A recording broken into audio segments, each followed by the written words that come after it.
taageerayaasha xisbiga maxaafadka ee kulmiye degmada Warcibraan ee ka tirsan gobolka Togdheer oo isu soo baxay ku muujinayeen taageerada laxaad kale oo hayaan deegaankaasi ayaa uu kala qayb galay wafdi uu hogaaminayo xildhibaan Maxamuud Bade oo kamid ah gudida kaambeynka xisbiga kulmiye gobolka Togdheer iyo sidoo kale Cabdiqani Mahdi oo ah afayeenka xisbiga kulmiye gobolka Togdheer hadal soo dhaweyn hay ka jeediyeen maamulka degmada Warcibraan iyo maamulka xisbiga kulmiye degmadaas waxaana hadaladoodii kamid ah waxa aynu ognahay mashaariicdii leenoo dhagax dhigay 9 mashruuc ayaa hal mar leenoo dhagax dhigay hal maalin ayaa leenoo dhagax dhigay inagoo ka duulayna oo ka abaal celinayna waxaynu codkeena iyo cududeednaba ku taageersanahay oo shacbiga reer Warcibraan ay ku taageersan yihiin xisbiga kulmiye ay tahay tacaamka ee Soomaaliland uu ka qabtay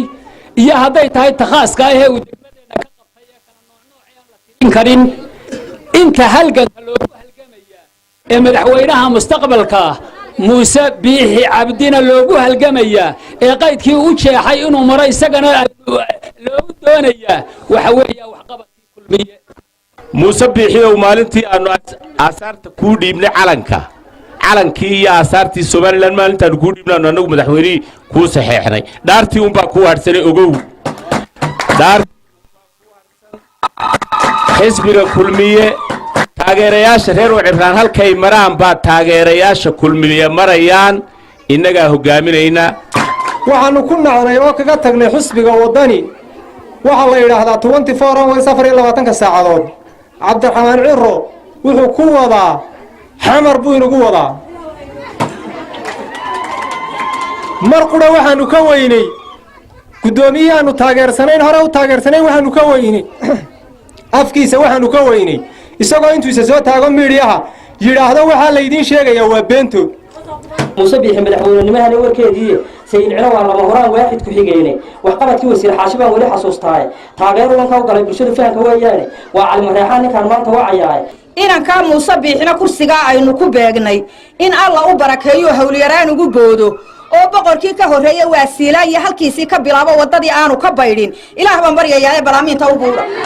maalintii Muuse Biixi halkan mariyay laga yaabay oo gobolka Togdheer ba aawanka u gasheen soo dhaweyntiina iyo qaabilaadiina iyo dhageysigiina iyo cabasho yaraantiina iyo wixiina oo dhami maalintaasna wanka qaadeen maantana waa ku jirtaan oo wali cidida Cabdiqani Mahdi afayeenka xisbiga kulmiye gobolka Togdheer iyo xildhibaan Maxamuud Bade oo kamid ah gudida kaambeynka xisbiga kulmiye ayaa bulshada Warcibraan kula dardaarmay inay codkooda siiyaan xisbiga kulmiye waxaana hadaladoodii kamid ahaa maxay ku kala duwan yihiin xisbiga kulmiye iyo xisbiga wadani maxay ku kala duwan yihiin waxay ku kala duwan yihiin xisbiga kulmiye waa xisbi la tijaabiyay waa xisbi wax soo qabtay waa xisbi hogaaminayo ruuga cadaan siyaasi Axmed Maxamuud Siinaay waa xisbi uu maanta u sharaxan yahay murashax dalkan iyo dadkan ku leh qiimo taariikh sharaf iyo karaamo oo halkan taariikheed leh miyuu xisbiga wadani la wadaaga xisbiga wadani lama wadaago murashaxiisuna lama wadaago xisbi marka la dooranayo maxaa lagu dooranayaa waxa lagu dooranayaa wax qabad waxa lagu dooranayaa lixajalo waxa lagu dooranayaa waa aragnimo qodobka labaad la dooranayo waxa weeye hogaamiyaha waxa lagu qiimeeyaa hogaamiyaha ka sharxan waa aragnimadiisa aqoontiisa daacadnimadiisa